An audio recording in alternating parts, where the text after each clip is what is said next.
Student, मैं हरदेश शर्मा आपके लिए ऑनलाइन क्लासेस की सीरीज़ में हर दिन कुछ ना कुछ नया लेकर आता हूँ।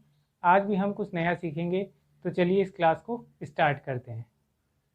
जैसा कि पिछले वीडियो में हमने ख्याति के मूल्यांकन की विधियों में परचेज मेथड को देखा था, आज हम इसी के दूसरे प्रकार पूंजीकरण विधि के बारे में जानकारी लेंगे। इस विधि के अंतर्गत व्यवसाय द्वारा अर्जित लाभों का पूंजीकरण करके ख्याति का मूल्य ज्ञात किया जाता है। इस विधि के अंतर्गत ख्याति के मूल्यांकन की हमारे पास दो आधार होते हैं। पहला आधार है औसत लाभों की पूंजीकरण विधि और दूसरा है अधिलाभों के द्वारा पूंजीकरण विधि। पहले हम बात करते हैं औसत लाभों की पूंजीकरण विधि क्या होती है। इसका हमारे लिए पहला जो फॉर्मूला है वह यह होगा औसत लाभ इंटू 100 अपॉन सामान्य प्रत्याय की दर। ये हमारे लिए फर्स्ट फार्मूला होगा और दूसरा फार्मूला होगा हमारे लिए ख्याति का। यानी ये फार्मूला ज्ञात करने के बाद हमें लाभों का पूंजीकृत मूल्य मिल जाएगा। इस मूल्य में से हम माइनस करेंगे विनियोजित पूंजी को। इसके बाद आपको एक नोट ध्यान में रखना है कि यदि औसत लाभों का पूंजीकृत मूल्य व विनियोजित पूंजी का अंतर यदि शून्य हो जाए या ऋणात्मक आए तो हमें ख्याति का मूल्य सदैव शून्य रखना होगा। एक एग्जाम्पल के माध्यम से इसे समझते हैं। एक फर्म का औसत लाभ 15,000 है और फर्म की पूंजी 1 लाख रुपए है। हमें सामान्य प्रत्याय दर 10% दे रखी है। औसत लाभों की पूंजीकरण विधि से ख्याति की गणना कीजिए। सबसे पहले हम ख्याति के ज्ञात करने के लिए फर्स्ट फार्मूला लगाएंगे औसत लाभ इंटू 100 अपॉन सामान्य प्रत्याय की दर।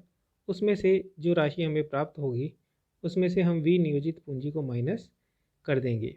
तो हमने औसत लाभ हमें 15,000 दे रखा है इंटू 100 अपॉन 10 हमने किया प्रत्याय के दर के अनुसार। तो हमें जो राशि प्राप्त होगी वह होगी 1,50,000 रुपये। इसमें से हम फर्म की जो कुल पूंजी है 1 लाख रुपये उसे माइनस करेंगे तो हमें 50,000 रुपये गुडविल के रूप में प्राप्त होंगे और यही हमारा आंसर होगा। दूसरी विधि है अधिलाभों की पूंजीकरण विधि। इसका जो फॉर्मूला है वह होगा goodwill equal super profit into 100 upon NRR। यानी जो हमें सामान्य प्रत्याय की दर है उसके अनुसार हम इसको कैलकुलेट करके आंसर प्राप्त करेंगे। एक एग्जाम्पल देखते हैं। प्रश्न में औसत लाभ 1 लाख रुपये, सामान्य प्रत्याय की दर 10% और विनियोजित पूंजी 8 लाख रुपये दे रखी है। अब हमें यहाँ पे सुपर प्रॉफिट कैलकुलेट करना है। तो सुपर प्रॉफिट नहीं दिया गया है तो हम औसत लाभ में से सामान्य लाभ को माइनस करेंगे। हमें सामान्य लाभ भी प्रश्न में नहीं दिया गया है, औसत लाभ हमें प्रश्न में दिया गया है। तो हम नॉर्मल प्रॉफिट को कैलकुलेशन करेंगे। सबसे पहले कैपिटल एम्प्लॉयड इंटू NRR यानी कि 8 लाख रुपये इंटू NRR के जो 10% है उसके अनुसार हमें 80,000 रुपये प्राप्त होंगे। इन 80,000 को सुपर प्रॉफिट के अनुसार 1 लाख में से माइनस करेंगे तो हमें 20,000 रुपये की राशि प्राप्त होगी। अब हमें SP सुपर प्रॉफिट प्राप्त हो गया है। इस फॉर्मूले को एग्जीक्यूट करेंगे तो हम लिखेंगे 20,000 इंटू 100 अपॉन 10 और हमें 2 लाख रुपए की राशि गुडविल के रूप में आंसर प्राप्त हो जाएगा। पूंजीकरण विधि के बाद बात करते हैं तीसरा जो प्रकार है वह है गुप्त यानी छिपी हुई या अनुमानित ख्याति विधि भी इसे कहते हैं। जब नए साझेदार के लाभ के हिस्से व उसके द्वारा लाई गई पूंजी के आधार पर फर्म की हम कुल पूंजी ज्ञात करते हैं। इसके लिए फॉर्मूला होगा सबसे पहले फर्म की ख्याति का ज्ञात करना। कुल पूंजी प्रश्न में दी गई होगी, उसमें से हम पुराने साझेदारों की समायोजित पूंजी को माइनस करेंगे और नए साझेदारों की पूंजी को भी माइनस करेंगे। इसके आधार पर हमें फर्म की ख्याति प्राप्त हो जाएगी। अब यहाँ दिक्कत यह आती है कि पुराने साझेदारों की जो समायोजित पूंजी है वो क्या है। तो समायोजित पूंजी का आशय होता है कि व्यवसाय की कुल पूंजी शेष उसमें संचय को जोड़ेंगे और लाभ को जोड़ेंगे और यदि हानि होती है प्रश्न में तो हम उसे माइनस करेंगे तो हमें समायोजित पूंजी प्राप्त हो जाएगी। अब इस आधार पर छुपी हुई ख्याति को कैसे ज्ञात किया जाता है इसे उदाहरण के द्वारा समझते हैं। AB एक फर्म में साझेदार हैं जिनकी पूंजी क्रमशः 20,000 रुपये और 30,000 रुपये है। सी को वह अपने लाभों में 1/5 हिस्से के लिए प्रवेश देते हैं, जो पूंजी के रूप में 15,000 रुपये लेकर आता है। उक्त सूचनाओं के आधार पर ख्याति का मूल्य ज्ञात कीजिए। अब यहाँ पर हमें सी की पूंजी का आधार पर हम कुल पूंजी को ज्ञात करेंगे। तो कुल पूंजी को ज्ञात करने के लिए हम वह 15,000 रुपये लेके आता है, तो 15,000 इंटू 5/1 करेंगे तो हमें व्यवसाय की कुल पूंजी प्राप्त हो जाएगी 75,000 रुपये। अब हम फर्म की ख्याति का फॉर्मूला हमें पता है, उसे याद करेंगे। कुल पूंजी हमें प्राप्त हो गई 75,000 रुपये। अब इसमें ए और बी की समायोजित पूंजी कितनी है? 20 और 30 यानी कि 50,000 रुपये। और नया साझेदार सी जो था वो लेकर के आया 15,000 रुपये, माइनस करेंगे। इस आधार पर जो डिफरेंस निकलेगा वह डिफरेंस ही हमारे लिए 10,000 रुपये आंसर कहलाएगा गुडविल के रूप में। विधि का चौथा प्रकार है क्रय प्रतिफल आधारित विधि। इस विधि में ख्याति का जो फॉर्मूला होगा ज्ञात करने का वह होगा क्रय प्रतिफल में से शुद्ध संपत्तियों को माइनस कर देंगे तो हमें ख्याति का मूल्य प्राप्त हो जाएगा। फॉर एग्जाम्पल, एक व्यवसाय की संपत्तियां 2 लाख तथा दायित्व 50,000 हैं। व्यवसाय का क्रय प्रतिफल 1,70,000 है, तो ख्याति का मूल्य कितना होगा? अब यहाँ पर हमें नेट असेट्स को कैलकुलेट करना है, तो हम असेट्स में से लाइबिलिटीज़ को घटा देंगे तो हमें 1,50,000 रुपये कुल नेट असेट्स प्राप्त हो जाएगी। तो शुद्ध संपत्तियाँ हमें प्रश्न के मेथड फॉर्मूले के अनुसार प्राप्त हो गई और क्रय प्रतिफल हमें प्रश्न में दिया गया है।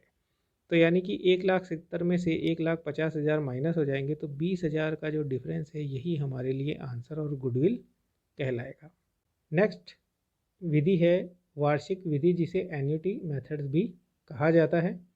ख्याति का फॉर्मूला आपको पता है, super profit into present value of annuity, यानी वार्षिक मूल्य जो आपको दिया जाएगा वह आपको यहाँ लिखना है। यदि वार्षिक मूल्य नहीं दिया जाए प्रश्न में तो उसकी गणना का एक फॉर्मूला है, आपको ये फॉर्मूला कैलकुलेट करना है। इस फॉर्मूले में आप देखेंगे एन और एक आर, ये दो शब्द नए हैं। एन का मतलब होता है वर्षों की संख्या और आर का अर्थ होता है सामान्य प्रत्याय की दर। फॉर एग्जांपल, यदि प्रश्न में आपको n = 3 वर्षों की संख्या दी जाए और NRR आपको 10% दिया जाए तो इसके आधार पर हम इसे कैलकुलेट करेंगे। जहाँ n आया था इस n के लिए 3 लिखेंगे और जहाँ r आया था उसकी जगह हम, तो ये हमारे लिए NRR है और ये हमारे लिए वर्षों की संख्या है। इस आधार पर हमें जो आंसर प्राप्त होगा वो होगा 2.487। एक एग्जाम्पल देखते हैं। प्रश्न में औसत लाभ 20,000, विनियोजित पूंजी 1,50,000, NRR आपको 10% दी गई है। वर्तमान मूल्य हमें 2.487 वार्षिक विधि से ख्याति का मूल्य हमें ज्ञात करना है। तो अब हमें नॉर्मल प्रॉफिट निकालना है। कैपिटल एम्प्लॉयड इंटू NRR करेंगे सर्वप्रथम, तो हमें 1.5 लाख में से 10% निकालेंगे तो हमें 15,000 रुपये नॉर्मल प्रॉफिट के प्राप्त हो जाएंगे। और हमारा जो फॉर्मूला है एन्युटी का वो AP माइनस NP, यानी कि 20,000 प्रश्न में दिए गए हैं उसमें से 15,000 माइनस करेंगे तो 5,000 हमें प्राप्त होगा। सुपर प्रॉफिट हमें प्राप्त हो गया। इस सुपर प्रॉफिट को हम ख्याति का जो फॉर्मूला है वार्षिक विधि का SP इंटू PV, उसके अनुसार 5,000 इंटू 2.487 को सॉल्व करेंगे तो हमें 12,435 रुपये आंसर के रूप में गुडविल के प्राप्त हो जाएंगे। अब बात करते हैं ख्याति यानी कि प्रीमियम का लेखांकन किस प्रकार किया जाता है। ख्याति को प्रीमियम भी कहा जाता है। तो प्रश्न में यदि ख्याति की जगह प्रीमियम शब्द का प्रयोग करें तो उसका मतलब भी आपको गुडविल ही लेना है। जब नए साझेदार के प्रवेश के समय ख्याति के व्यवहार से संबंधित निम्न परिस्थितियां हो सकती है। ये 7 तरह की कैटेगरी है जब एक नए साझेदार के प्रवेश के समय ख्याति का व्यवहार देखा जाता है।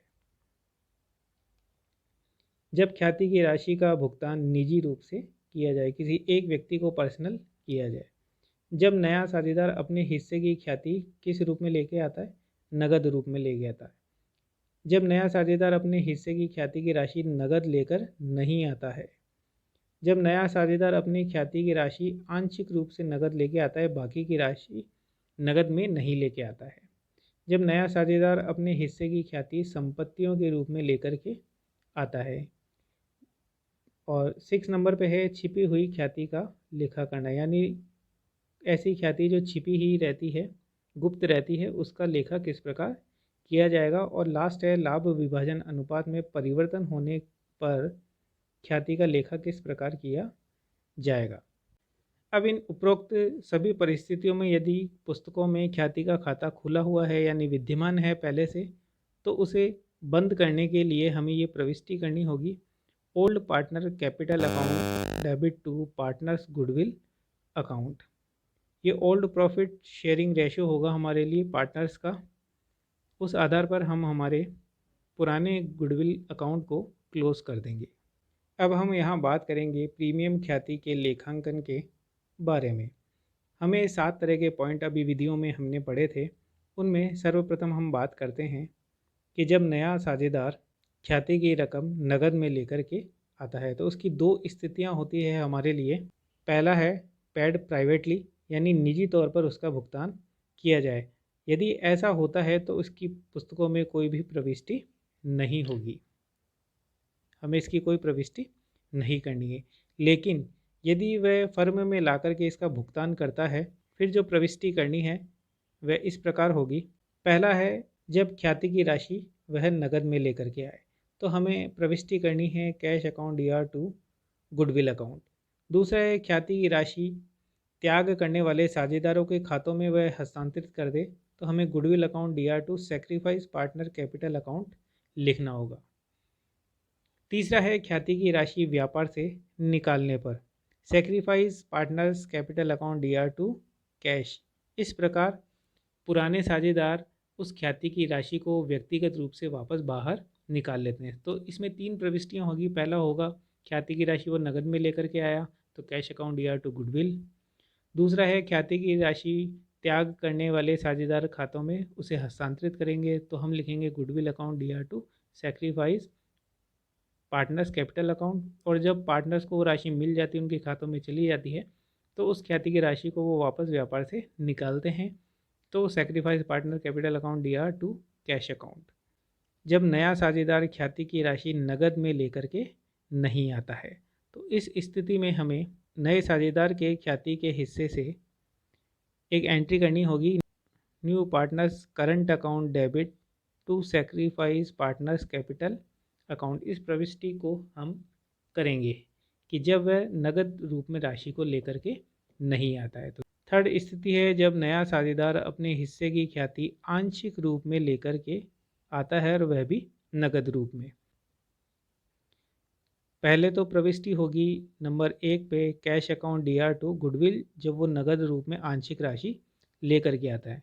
और दूसरी प्रविष्टि होगी हमारे लिए goodwill account debit new partners current account और टू सैक्रिफाइस पार्टनर, उन सभी के खाते में वो आंशिक राशि भेज देगा। चौथा प्रकार है जब नया साझेदार अपने हिस्से की ख्याति किस रूप में लेके आता है, संपत्ति के रूप में। तो यहाँ पर प्रविष्टि होगी संपत्ति के रूप में लाता है तो असेस अकाउंट डेबिट टू गुडविल पहली प्रविष्टि होगी। और उसके बाद दूसरी प्रविष्टि होगी हमारे लिए goodwill account debit to sacrifice partners capital, वो उसको ट्रांसफ़र कर देगा जो वो संपत्ति व्यवसाय में लेकर आया है। नेक्स्ट है छिपी हुई ख्याति का लेखा किस प्रकार किया जाता है। इसमें एक एंट्री होगी new partners current account debit to sacrifice partner capital account. जब नए साझेदार की ख्याति के हिस्से से इस विधि का प्रयोग उस दशा में किया जाता है जब नया साझेदार ख्याति की राशि नकद में लेकर के नहीं आता है। और अगर वो नकद में लेकर के आता है तो जैसे पहले बताई हुई एंट्री हैं उसी एंट्रियों को हम कर लेंगे।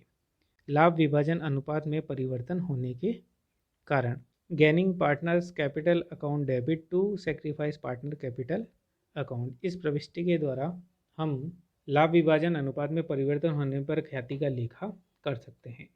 अब एक नोट है, इसको हमें ध्यान रखना है उपर्युक्त सभी परिस्थितियों में यदि पुस्तकों में ख्याति खाता खुला हुआ है तो उसे हम बंद करने के लिए एक प्रविष्टि करेंगे, old partner capital account debit to goodwill account.